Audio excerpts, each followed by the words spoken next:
মাসে ঢুকে পড়ব। আলহামদুলিল্লাহ, আরও একটা নতুন রমাদান আমরা পেয়েছি। আল্লাহর কাছে হাজার শুকরিয়া। আল্লাহ যেন আমাদের পূর্বের যত গুনাহ আছে সব যেন মাফ করে দিয়ে আর যেন ভালোভাবে সুস্থভাবে রোজাগুলো করতে পারি। আল্লাহ সেই তৌফিক দেন আমাদের সবাইকে। আজকে এখানে নিয়েছি চিকেন, এটা আমি ম্যারিনেট করে রেখে দিব।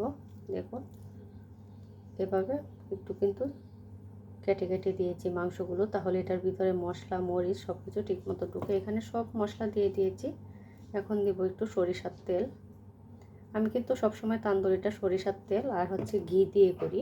ঘি এখন দিব না, ঘিটা দিব পরে। আর একটু লেবু দিয়ে দিব, টক দিয়েও দিয়েছি সাথে, তারপরে একটু লেবুটা দিচ্ছি। লেবুটা দিলে সুন্দর গ্রান হয়। এখন সবগুলো ভালো করে মেখে নিব, কারণ বাচ্চারা তো আসলে এই ইফতারে অনেক ভাজা পোড়া খেতে চায় না। ওরা হচ্ছে একটু চিকেন আইটেমগুলো যদি থাকে তাহলেই কিন্তু ওদের হয়ে যায়। আর ওরা আমাদের মতো পেঁয়াজু, তারপর হচ্ছে আপনার বেগুনি, ছোলা বুট এগুলো এত পছন্দ করে না এখানকার বাচ্চারা, কেন জানি। ওরা আবার চিকেনটা কিন্তু খুব মজা করে খায়। আমি এটা ম্যারিনেট করে রেখে দেবো। এটা আমি আজকে করব না, কালকে এটা করব। তান্দুরি যত বেশি ম্যারিনেট করে রাখবেন ততই কিন্তু খেতে ভালো হয়। আজকে তান্দুরিটা চুলায় করছি ফ্রাই প্যানের মধ্যে। এভাবেও কিন্তু তান্দুরি করলে খেতে ভালোই হয়, একদম জুসি হয়। আমি সবসময় যখন বেশি পরিমাণে করি তখন আমি চুলার ওভেনে করি।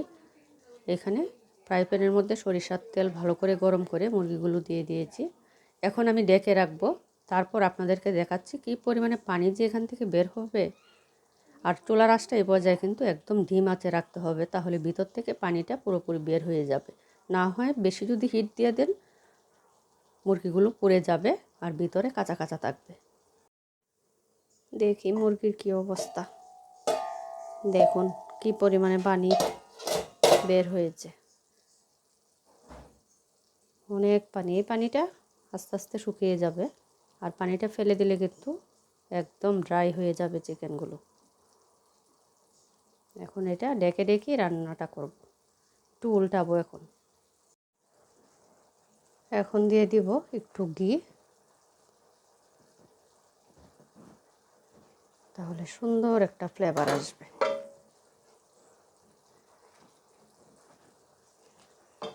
আপনারা ইচ্ছা করলে মাখানোর সময়ও দিতে পারেন, আমি মাখানোর সময় দেই নেই, সেই জন্য এখন দিচ্ছি। এখন কিন্তু একটু পরপর এভাবে একটু নেড়ে দিবেন, না হয় কিন্তু তলায় লেগে যাবে। কারণ এখন কিন্তু ঝোলটা একদম ঘন হয়ে গিয়েছে। আর 10 মিনিটের মতো জাল দিলেই পানিটা শুকিয়ে যাবে আর তান্দুরিটাও হয়ে যাবে। দেখুন কি সুন্দর হয়েছে, একদম লোভনীয়, কিন্তু কালারটা অসাধারণ।